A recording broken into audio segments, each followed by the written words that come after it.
Taking time for your health. The African American Wellness Watch.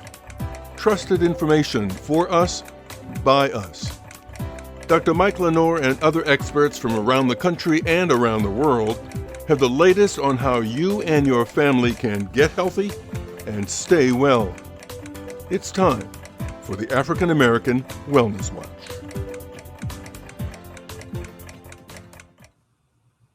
Welcome to the African American Wellness Watch. I'm your host, George Strait. Dr. Mike has got the day off. 2024 is usually a time when, actually the beginning of any year is usually the time when we make resolutions and decide to do something special for ourselves, including developing a real habit for how to exercise. All of us are concerned about our health. All of us know that exercise is good for you. But if you haven't done it for an awful long period of time, if it's not a regular thing, a regular part of your life, developing the kinds of habits that you can actually use so that you can be successful is something that I think is important. And we've got the perfect person to sort of help us with that, and that's Leon. Leon B is a personal trainer, and he's been in the fitness business for more than 15 years. Clearly, he's very fit. All you have to do is take a look at him. Leon, so if we want to develop good fitness habits, something that is scalable, something that we can do every day, every week, and not feel bad if we miss a few, what are some of the best tips that you have for developing a good fitness habit? Yes, well, I have kind of like 7 different kind of tips that people can do to start to just develop that habit and get going. And it's very simple. And starting with number 1 is writing down kind of like what your goals are. It can be anything. And what I tell people is whatever you can imagine and you can do. But in writing that down, you want to be specific with your goals, whether it be lose a certain amount of weight, whether it be, doing a certain event, write that down. But then also when you write that down, write down one actionable step. I don't like to say necessarily realistic, but I like to say actionable, something that you'll be able to do to achieve that goal. And it could just be one thing, even though it might be a plethora of things that you can do. So when you write down the goal, be specific, and then write down one actionable step that you can take. Can you give us an example of what that might look like? So if your goal may be 10,000 steps a day, or try to do that 3 times a week, that could be from somebody coming from a sedentary background. That can be a lot to do. So I would say if that's the goal, right next to it, say an actionable step could be set a timer of when you're a specific time, maybe 3 days a week, that you're going to actually go for your walk. So you can say, okay, I can make a note in my phone and also set the timer, and this is the time that I have 10 minutes or 30 minutes to do my walk. So that's how you can definitely do that. And I would say number 2, with setting those goals, keep it simple.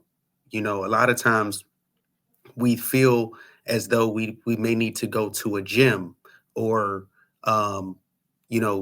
do something, get special equipment in the house to get these goals done. But a lot of times our greatest workout equipment is ourselves. And I'm going to keep hitting on walking, because if you can move in that way, or that's probably the quickest thing that can get people started and get people moving. But if walking it may be a little tough, maybe you start with like 10 minutes of chair exercises. And on YouTube, I would say YouTube can be one of your greatest assets, in which you can type in chair exercises or a 5-minute stretch routine, so allow those tools and things to help you, but keep it simple. Your body is your greatest asset, and then use that. And then what that does is, once you start with the simple aspects, you can start to build on that momentum. So we're trying to, from the beginning, is just create the habit, right? So the third thing is mindset.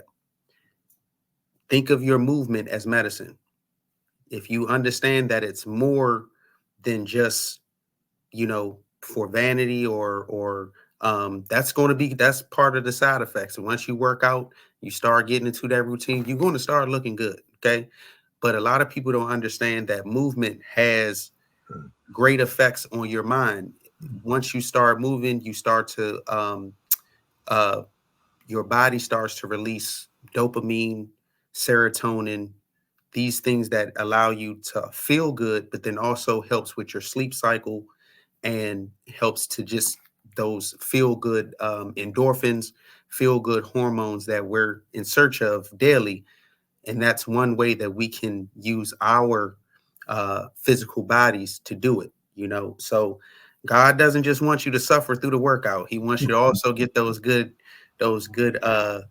chemicals running through your body as well. That endorphin high is a pretty cool thing, actually.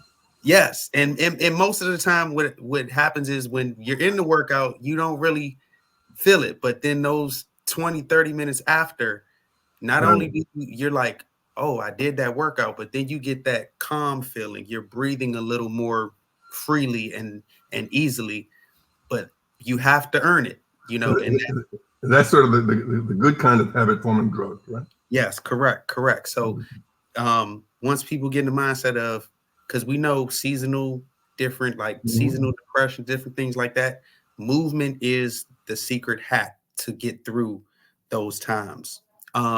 Another way that you can stay consistent too and stay on track is find different fitness groups. I know I'm in DC, but I know in a lot of different cities there are pushes by the government and different local gyms that you can go to where they have fitness groups, people walk groups, bike groups, workout groups that are also you can find them that are free too. So getting with a group of people, those like-minded people it will help you to stay consistent, because you always find people that you kind of connect with, and they're going to contact you and different things like that. I guess that's really important for age groups as well. Because yes. if you're 60, you're setting yourself up for failure if your group is with a bunch of 20-year-olds. Yeah, exactly. But like I said, but also that can also be a motivator too. I know in our run group, District Run Collective in DC, we've had a number of many different age groups join, and people. Actually, one of my clients this year, she turned 60, and she also ran a marathon. This was her first time. She had never run a marathon before. She had been running with the run group for probably about like a year or so. And she's, saw other people reaching those goals, and she got inspired. So that's why I say, set those limits, but then they have groups where all different age groups. So jump in with a group, because that's another way that you use other people's energy to help yourself out. And in addition to that, number 5 is like find different fitness events that you can go to.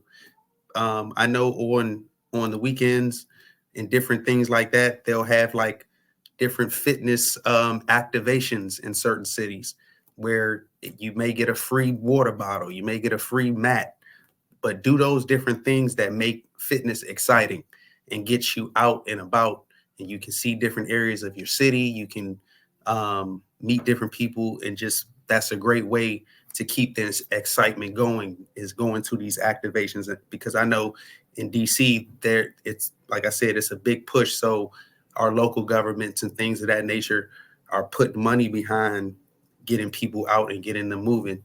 And if it's not happening in your community, maybe it's something that you start to bring up to those people that are in those levels, to start putting some effort and money behind helping our community stay healthy.